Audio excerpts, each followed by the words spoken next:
All right, so it's always a very special day when I get to spend time with the Vivienne Mackinder. And you know what's so funny, Vivienne, is I actually went online and Googled your name, and it says known as the hairdresser's hairdresser, one of the most highly respected and international leaders and innovators in the hairdressing profession today. And I love that. It's almost like the Encyclopedia Britannica's, thought process of Vivienne Mackinder. Well, I'm so old, darling, that clearly I've accumulated a lot over the years.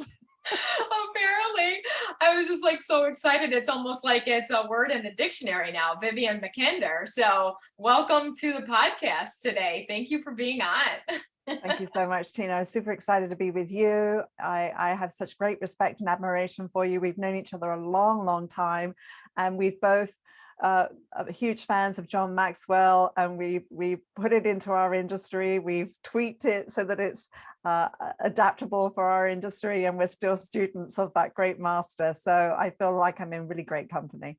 Oh, I love that. I'll never forget the day when we're sitting in the back of, I think my husband was driving. We're sitting in the back seat of the car and you're telling me the story about you joining the John Maxwell team. You're one of the founders of the John Maxwell team. And I remember thinking, wow, I wish I could do something like that. And I just didn't believe in myself in that moment until a staff member heard you speak at my school. It was one of my staff members heard you speak. And she said, Tina, Vivienne Mackinder's a John Maxwell coach. You need to be a John Maxwell coach. And I'm just like, okay, all right. This was heavy on my heart when I talked to Vivienne that one day. And so here we are.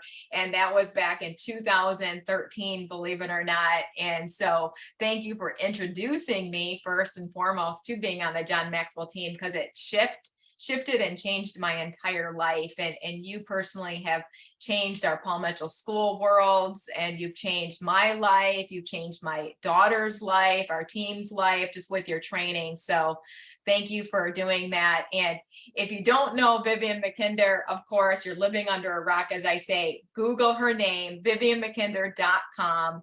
Check it out. She's got so many programs to offer, and you definitely want to be included on some of her programs. She's originally from London.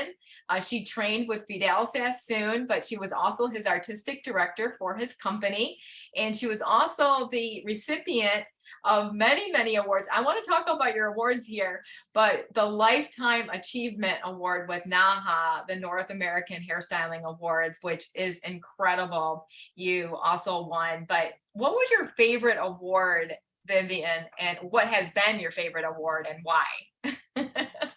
Well, I used to be really into like doing all of that stuff, competing, because I grew up as a child dancing. So I performed as a dancer. I was a dancing monkey, wearing a tutu.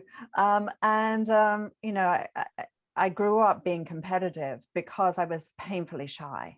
And so my mother decided, what's she going to do with this shy child? She'll throw her on a stage with great lights and she'll find herself, right? I mean, like, I wouldn't say boo to a goose.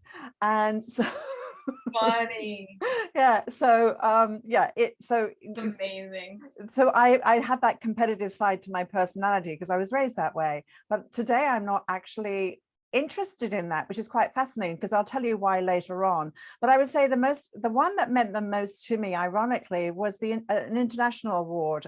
It was the AIPP, and it was an international award for my collection. So I was competing against the world, which was lovely. And I received the award at the Royal Albert Hall in London. And I had childhood memories of going there with my family to see magnificent concerts. So just the fact that I was there, that I walked onto that stage and I just looked at this huge 3,000 people, and I just looked in wonder. I thought, this is extraordinary, because I never as a child would have ever thought that I would be standing on that stage. And that same night, they honored Annie Humphreys, who did not know she was being honored because she thought she was there to give me her award. And for any of you who do not know Annie Humphreys, she was the queen of hair color and probably innovated every technique that you now do she did in the 70s, the 80s, the 90s until she retired. So there I was in such great company. And I think those memories that are attached to it are really significant.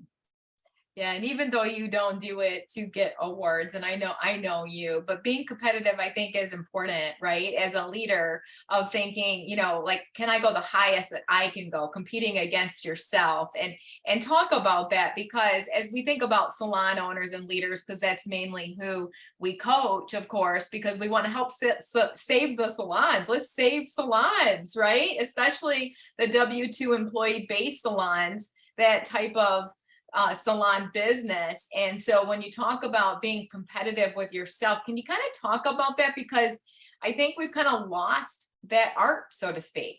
Well, I always say to myself, I'm only as good as the last hairstyle that I created. Yeah. End of story. Yeah. So there's always going to be someone better than me out there, clearly. Those are the ones I should be watching, right? And there certainly will be people around my category. So that's just a healthy exchange. And then there will be people that don't have the skill set that I have. So therefore, those ones, when I look over my shoulder at those ones, it's my responsibility to help them.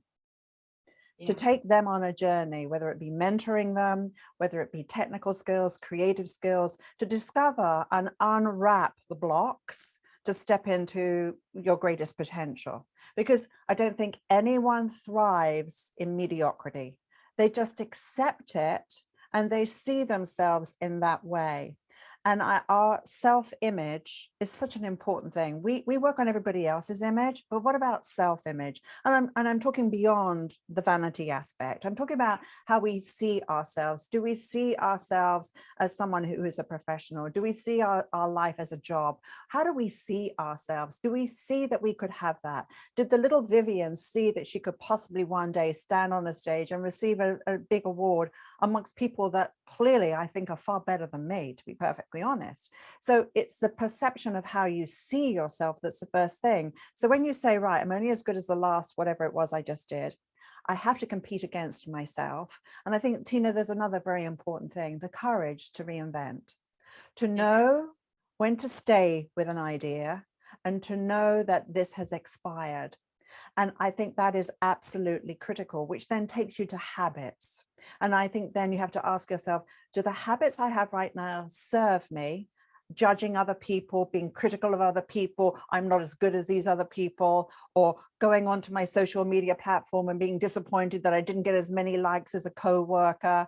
And I'm obsessed with vanity matrix, not that they're going to bring in business, it's vanity matrix. So I think that you have to look at I'm only as good as the last hairstyle I did. I have to compete against myself. I have to learn from everyone who's above me and greater than me and hope that I'm the dumbest one in the room so I can always learn. Mm-hmm.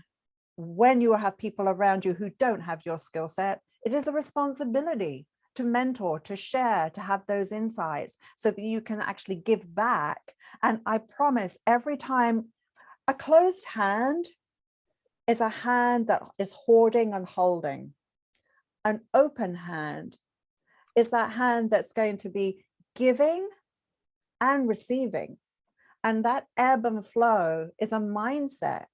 So I think as leaders, I always remember the great quote, everything rises and falls on leadership, John Maxwell.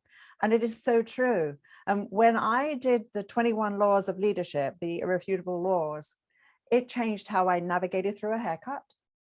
It changed how I navigated through my decision making. It made me look at habits that served me and habits that did not. And I truly have not even left that. Some of those laws I'm really good at, and some I am absolutely useless at. Right? I love the fact that you have been on this journey of really studying leadership and not just how to style and cut hair, which you are so profound. And it's interesting because we're still finding a lot of salon leaders that aren't jumping onto this bandwagon. And so I want to talk about that. I love that you said the courage to reinvent. Isn't that everything? I had a salon owner say to me recently, she said, Tina, I don't want to be like Blockbuster was, where I didn't have the courage to reinvent. And, you know, I don't know if Blockbuster really saw it coming, right? And all of a sudden, boom, like, are we going to be that salon that's not going to have the courage to reinvent? And so talk to the salon owners right now. What are you seeing that you need to reinvent right now in the salon businesses? Let's save our salons today. Let's talk about that. What are some of the things that we need to do to reinvent ourselves? Well, actually, while life and technology and the infrastructure around our lives has radically changed, human behavior hasn't changed. Right. We still want to feel significant. We still want to feel like we belong. And there is enough science out there showing that even with a monkey, when a monkey has a new way of peeling a banana, and he's then put in with a group of monkeys that don't know how to peel the banana that way, instead of the monkey doing what it did, he adapts to the mass. He adapts to conform, to be accepted. That's really quite interesting. And we're no different to monkeys, really, at the end of the day, you know, some of our behavior. I'm really good at swinging from a tree, by the way. So I think that a vision, a purpose. Why did I join Sassoons? Why did I join Trevor Sorbie? Because they were the greatest, and the education was unbelievable, and the opportunities were extraordinary. And I remember someone saying to me, Viv, if you can get into Sassoons and you can survive this training, which was boot camp that never ended, every door in the world will open to you. Now, if you as a salon have the most extraordinary training system, and you have benchmarks for growth and opportunities, and you are so well networked. I met my old neighbor a few weeks ago back in England, and he had a salon at the Berkeley Hotel, which is one of the most expensive hotels in London. And he said to me, he's quite a character. He sold his businesses now. He's 70 years old and he still rocks the house. And he said every Saturday he would go to concierge at the Dorchester Hotel, Claridge's. I'm talking high profile hotels. He went to a group of them and he would give to concierge £100. And I'm talking back in the 80s, every Saturday. And guess what would happen? They would be sending the guests from that hotel to the Berkeley Hotel where his salon was. Wow. And he said, Viv, he said, I really wasn't a very good haircutter. He said, I just knew how to talk to the women. And he said, and I kept sending the money, taking the money to the concierge, and he fed his business.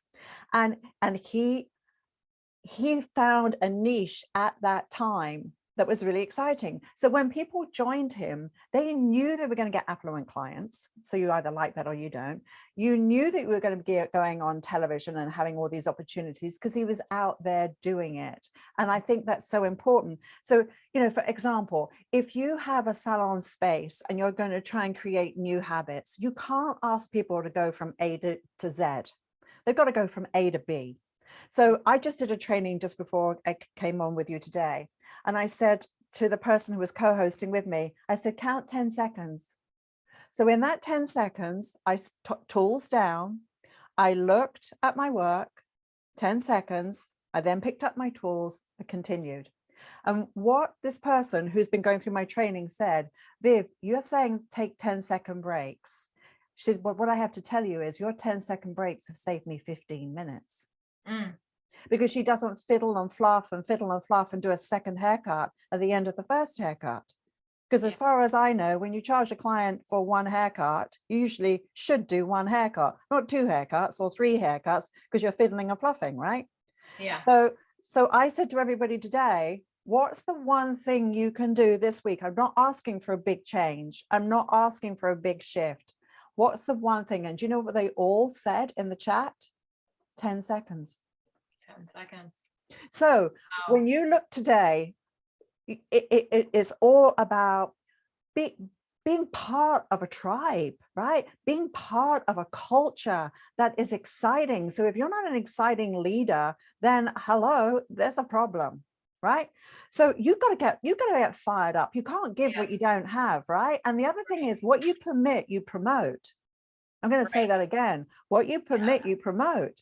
So if you permit mediocrity, if you permit substandard work, you're promoting it.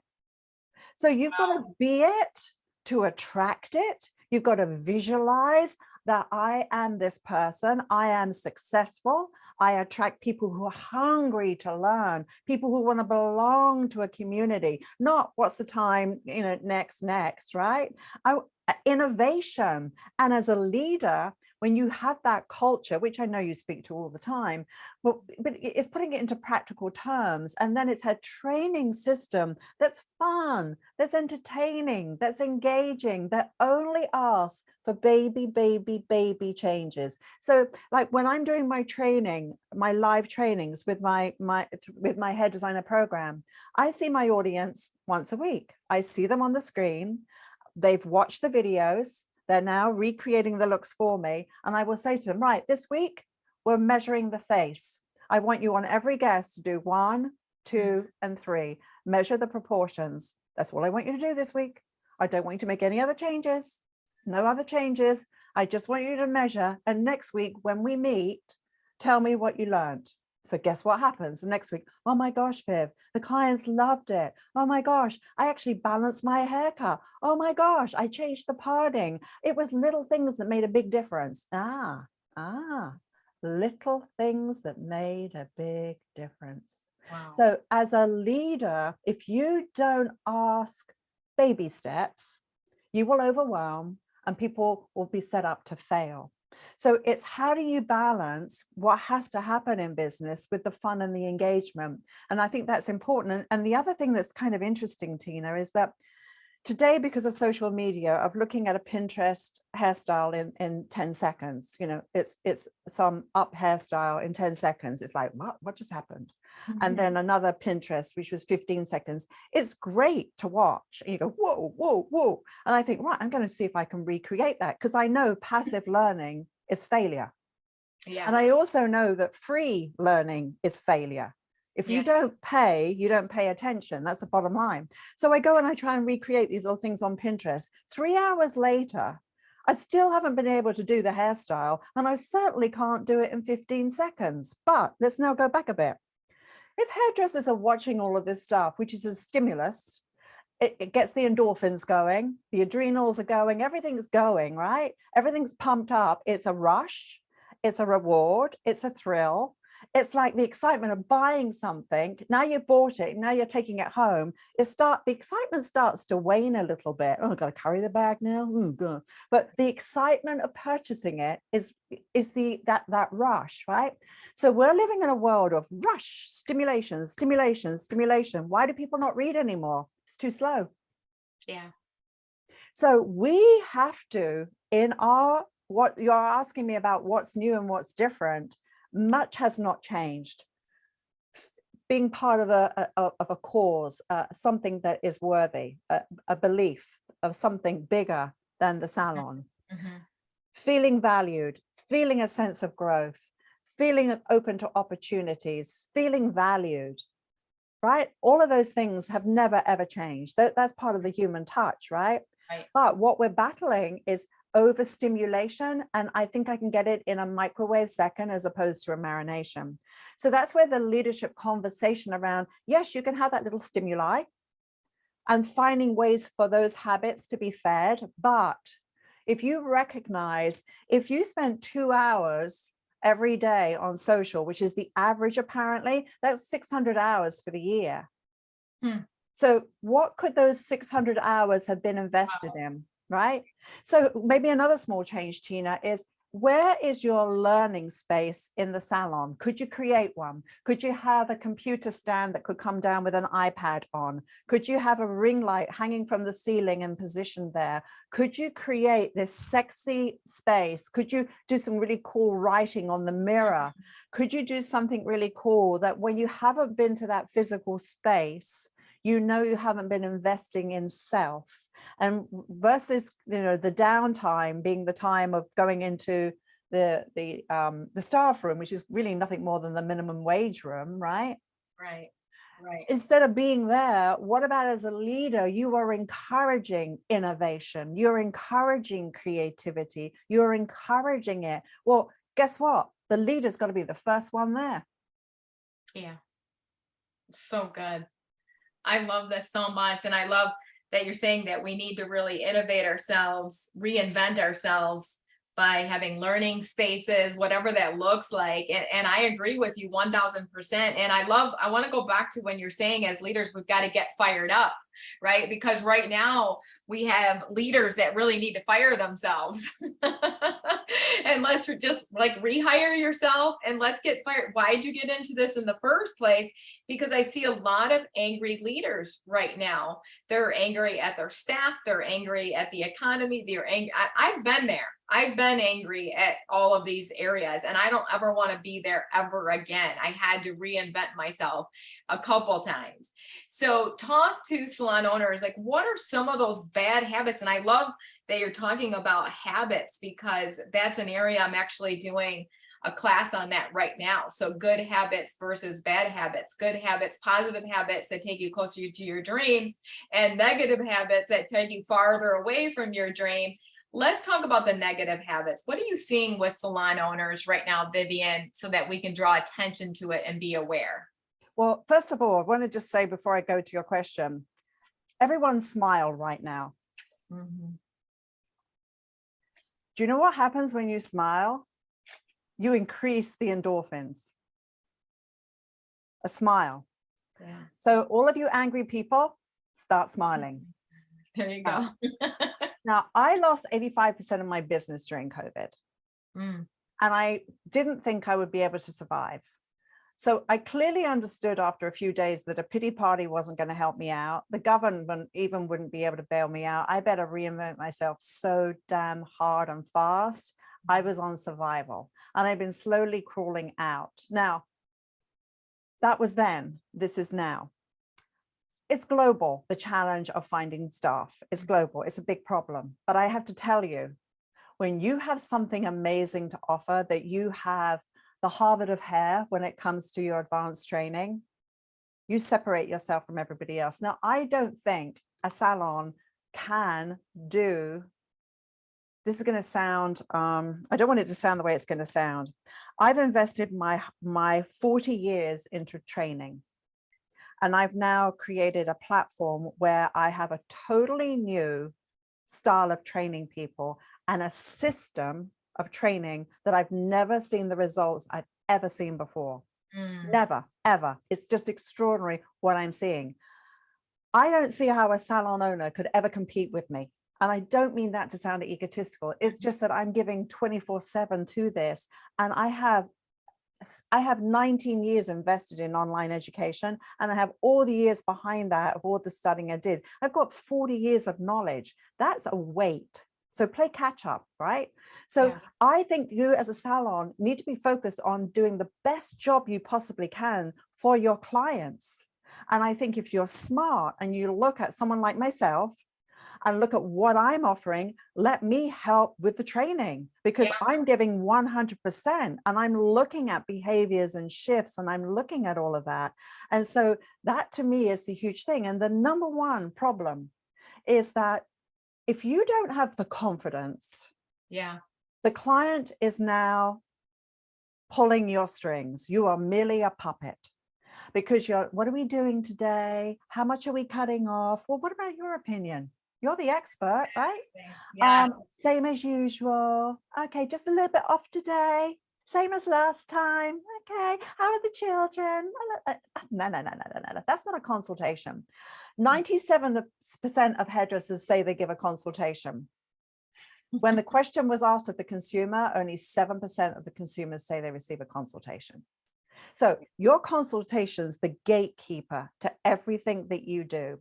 And if you don't, so say you go somewhere and you learn how to do the most perfect bobs and the most perfect this and perfect that, but you don't have the aesthetic or the sense of style or understanding the inside of the person and the outside of the person to put the right look on the right person, you just did a brilliant hairstyle on the wrong person.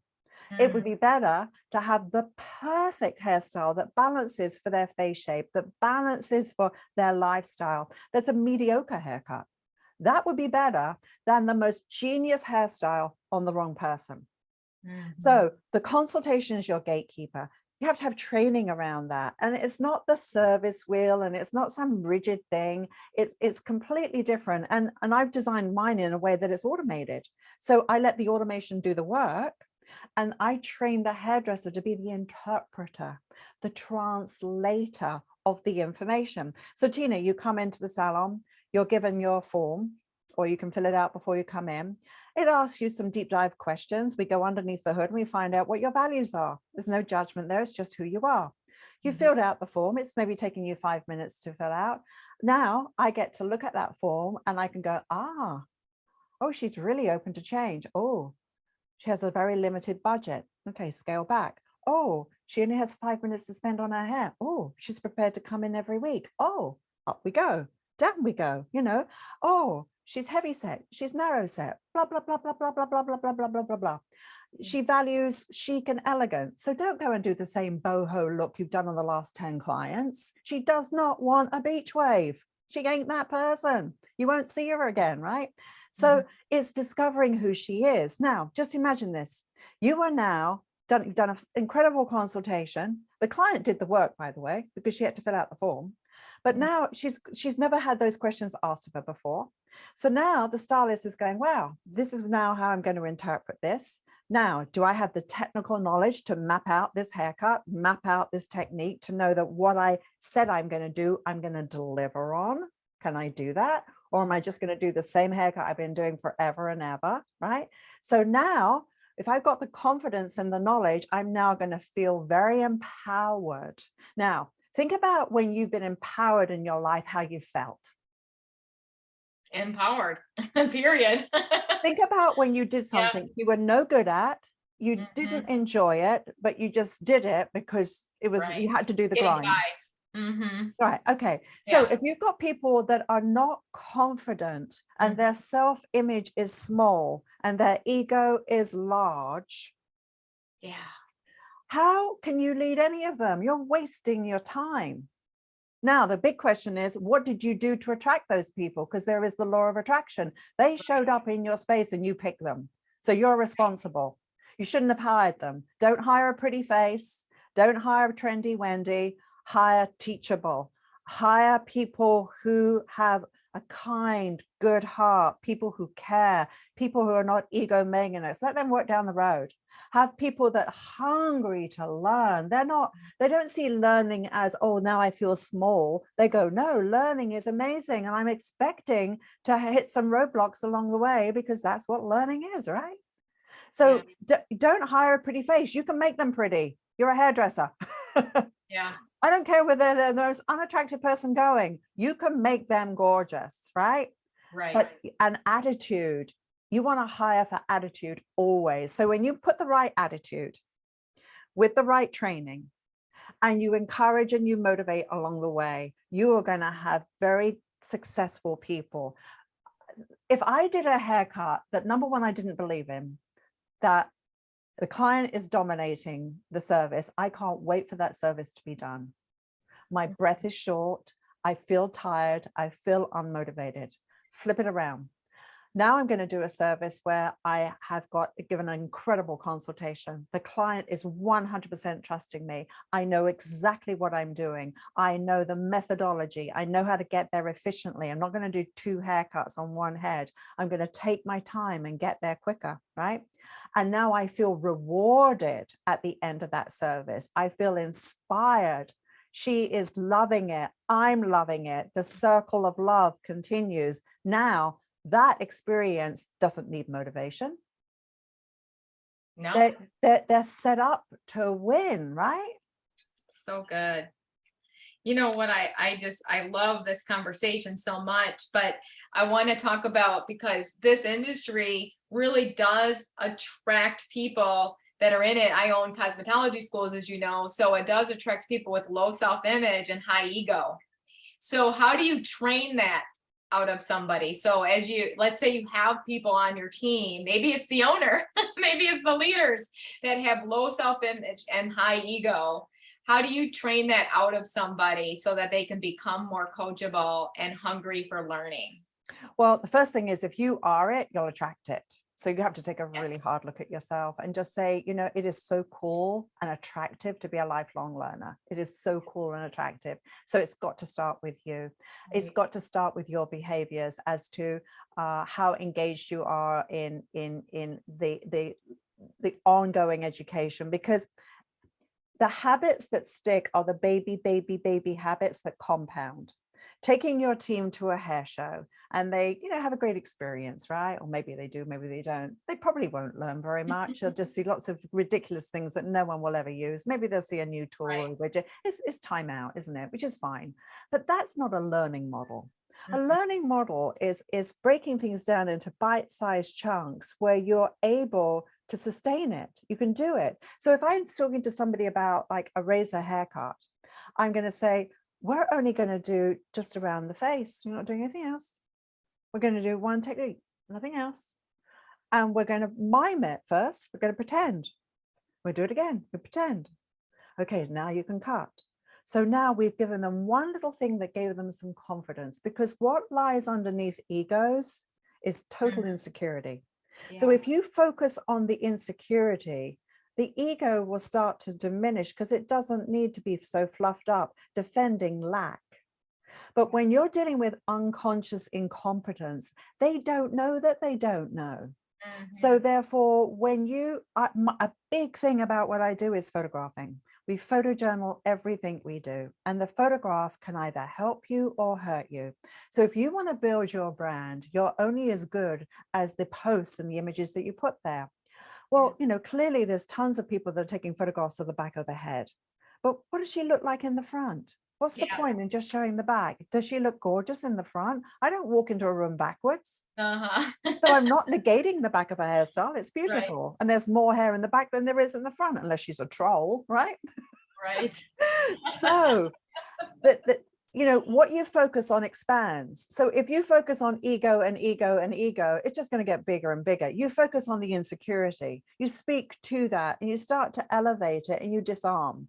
Anytime you can say, right, let's photograph your work. So in all the training that I do, people photograph their work, they post it, we give them feedback.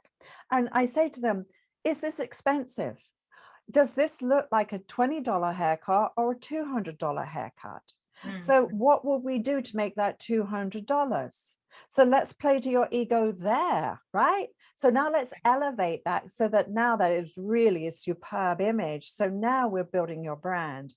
So, you know, as you know, some people are motivated by gifts, you know, incentives. Some people are motivated by just you going and having lunch with them. Some people are motivated by being written about in the press. Everyone has different levels of motivation that reward them, right? So I think it's very important to understand with the ego and the insecurity, how do I elevate that person? Were they always told they were no good?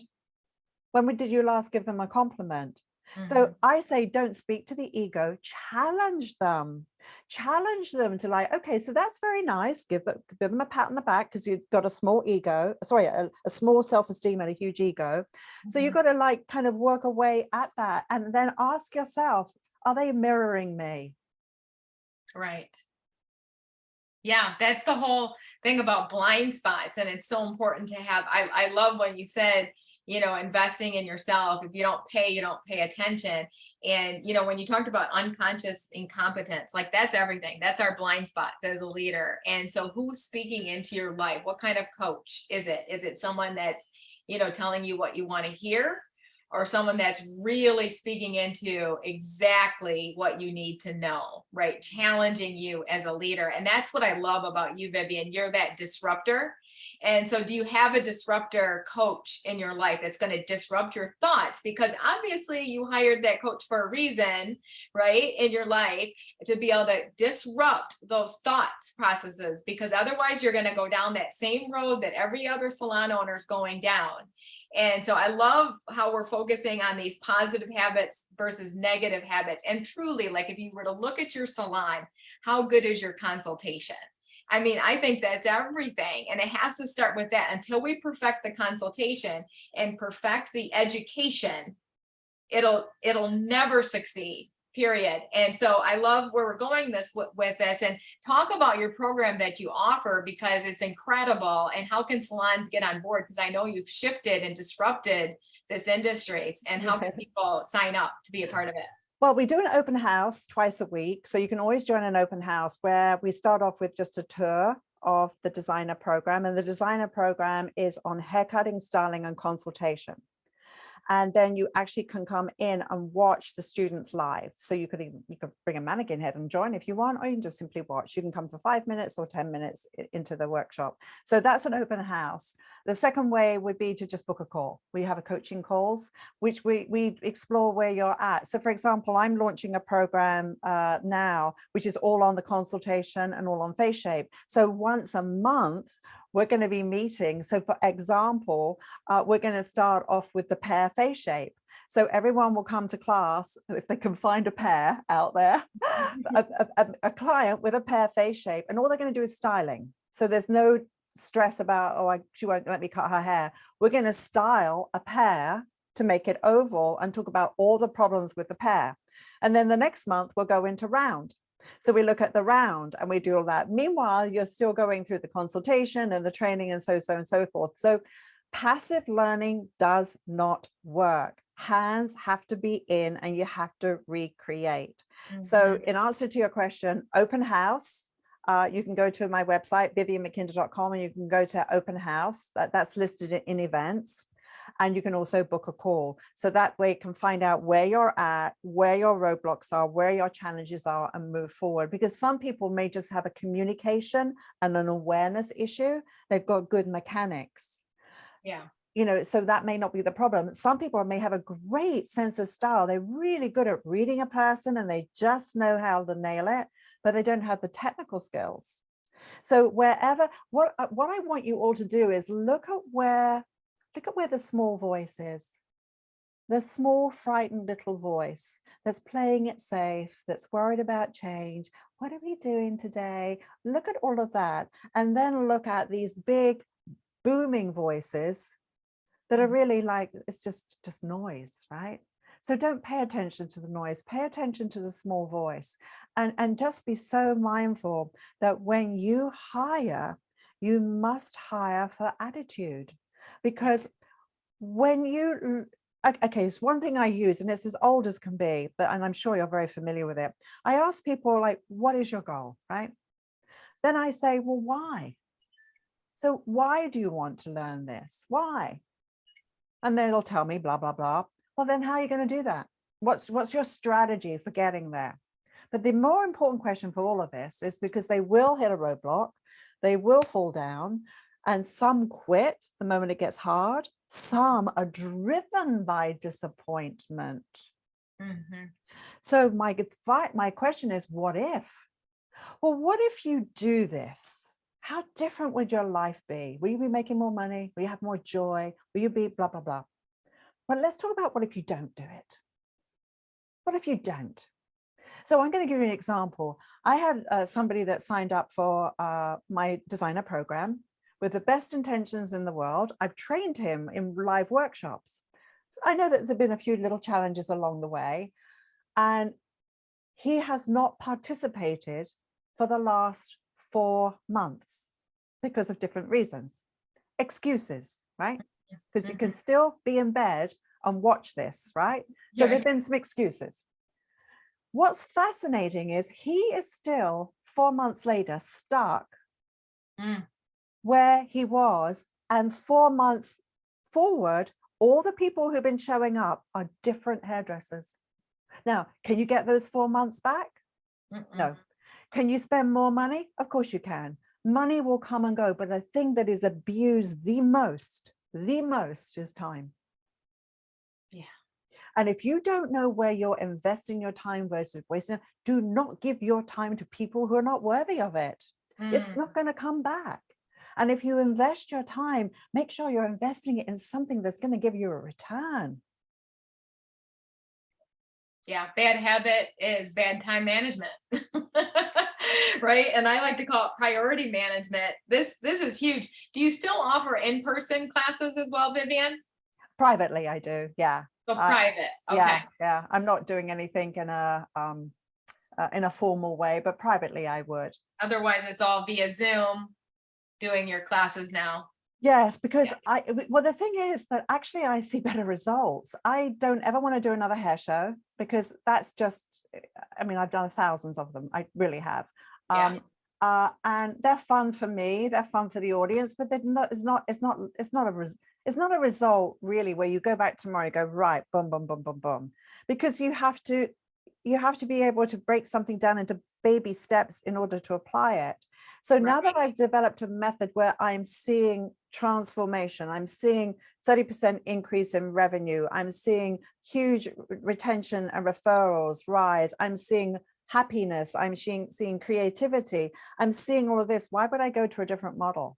And it's so interesting, Tina, because when I see everybody on the screen, I can go, okay, Susie, drop your elbow. Fred, elevate your elbow. I'm literally within 1 minute watching everybody perform for me. I feel like the conductor and they are my symphony. I love it. And it's so true. It's so powerful. And then when they photograph their work, I can go, it's still not there. It's still off. Right? Why are you giving me a cobra head? That's so dated. Like, skinny her down. Like, you know, da da da da da da da da. You're not looking at her face shape. Why did you do that? No, smacky bottom. So, so when you see results like that, why go to another method? You know, that's kind of it. So, you know, it took. Okay. So you asked about the new today. I don't know how many of your salons lost 85% of their business. I could have quit. Yeah. It's a miracle I survived. I took that opportunity to say, you better reinvent yourself. You better get uncomfortable. I was working sometimes 20-hour days. I definitely through COVID worked 7 days a week. I did everything I could to think about how I could reinvent myself. I cried. I went through the whole gamut. I lost my husband. Fortunately, I got back, but my marriage failed. I was about to lose my house. I was basically going to lose everything. I was going to go back to the UK. I was going to try and find something else to do, probably work with horses. I don't know. I was going to, because there was no hope on the horizon. Then I had people approaching me like, well, will you do this for free? Like, how do I put food on the table? Right. So I know what it's like to lose pretty much everything and then have to rebuild. But if you keep your eye on the prize and you can get yourself inspired and around hope and believe that you can do it, because if you don't believe you can do it, you're not, then you create a new destiny. But it must be a destiny that speaks to your heart. You must passionately want it, believe in it, be it, live it, breathe it. And if you're not, then get out, right? Yeah. And I think that's what's happened. I think, you know, we've said, you know, with crisis comes, you know, the opportunity that it's going to separate the players from the pretenders. And you're obviously a player and there's nothing that was going to stop you. And I remember when this whole thing went down and I said to my team, I said, listen, if I lose everything, I want you to know that we'll go ahead and file for bankruptcy, but I'll be back. And you'll find me even stronger than before. There was nothing that was going to stop me because I was meant to be in this industry. And so I love where we're going with this, Vivienne, because as we start to end this out, and I wish I had hours to spend with you, but reinventing ourselves, and are you evaluating yourself on a continual basis as a salon owner, as a salon leader? And it's almost like you gave me this epiphany of not only doing a self-evaluation, but also having your team evaluate you as a leader. Like, how do we need to reinvent ourselves? That's why we love to do these leadership retreats, because I like to sit down with our team and say, really, basically, how should we reinvent ourselves this year? And then each quarter going back and looking, okay, how did we do? How could we do better? What are we missing? Where's our blind spots? You know, let's get a coach. Let's get a Vivienne Mackinder in our salon business to show us where our blind spots are. What are we missing? What bad habits do we have that need to be exposed? So I would love to hear from you, Vivienne, your last piece of advice to salon owners right now, and what do you think that they need to do differently in 2022, 2023 as we move forward? What are you seeing as a blind spot right now? There's a great book called the Z Generation, Mm, the Z Economy. okay. It's great. Listen to it, because when I did, I had greater respect and admiration for this generation that I want to understand. Yeah. Because it's looking for the good in everything that there is and staying focused there and not being distracted by the negative. Because when you focus on the negative, it just grows and grows and grows. And when you focus on the positive, it's almost like you crowd it out with the positive thoughts. A negative thought will sit in your brain for 24 hours. It's scientifically proven. And when your will and your desire starts to diminish, you become depleted. So I think it's looking at your life holistically. And I love the post-it note concept, where you go somewhere that is a very special place to you. So whether it be somewhere in your house, somewhere very private, whether it's lighting candles, putting some nice music on, with a bunch of post-it notes. And each post-it note could be a color coordinated, like the red can be financial or whatever. And what you should do is on each post-it note, write one idea and do basically a brain dump. And like, what is important to you? What do you want? What do you need? What are your goals? What would it feel like if you were financially free? Like, write down that emotion. Like, what would it feel like? Just imagine right now that you have no debt, you have plenty of money in the bank, and you could stop work tomorrow and they would never be a problem. Just imagine how that feels. Write down those emotions. So basically each post-it note represents an idea, whether it be financial, spiritual, physically getting in shape, etc., etc. Now you've got all these post-it notes, one idea per post-it note. Now you put them on the wall. That is everything that you value. It's your wants and your needs. And now you start to organize them as to, if I was going to make one baby move, which would be the first? And which is the long-term move? And you order them on your wall. That is your life. And when you think about it, when a train track is going from the west to the east, when you see the train tracks, when they crisscross, it takes a 10% shift that takes it in a new direction. So it's not doing a New Year's resolution, which always fails because it's too big and it's not real. It's asking, okay, so these are my values, these are my needs and my wants. If I'm going to take a 10% shift, because that's all I'm going to do, what would that be? And who can, and everything you want your staff to be, you must be in some shape or form, right? And it's not that everyone's got to have the same hairstyle and look the same, it's the same values. So showing up smiling, hire people that smile. Exactly. Okay, so I'm going to ask you to do one thing today that is based on my principle of a baby step. I just want you to smile more today than you've ever done before. That's all I want you to do. And then you can tell Tina what happened just by smiling more. How did you feel? Did you feel more elevated? Now, the other thing I want you to do is bring your shoulders back. If you take your shoulders back and open your palms, so you're opening your hands this way, you're opening up. What actually happens is you open the shoulders. So when you come back and you rotate your elbows away from from the side to the back, it just opens you up. Now, it's hard to feel depressed when you are standing like a soldier, tall or a ballerina. It's much easier to be angry and miserable like this, because there's the weight of the world, woe is me, life is miserable, blah, blah, blah, blah, blah. So energy, body energy, that smile and your shoulders back and breathing, those are three things, by the way. Smiling soldier. Yeah, a smiling soldier as you go I out love there. it. Oh, Vivienne, this was so good. I know everyone's going to take away so much from this message. It was huge. I know you opened up my eyes to so many things. So thank you for being on this podcast today. I love you. Thank you. Talk to you soon, Vivienne. Bye-bye. Bye-bye.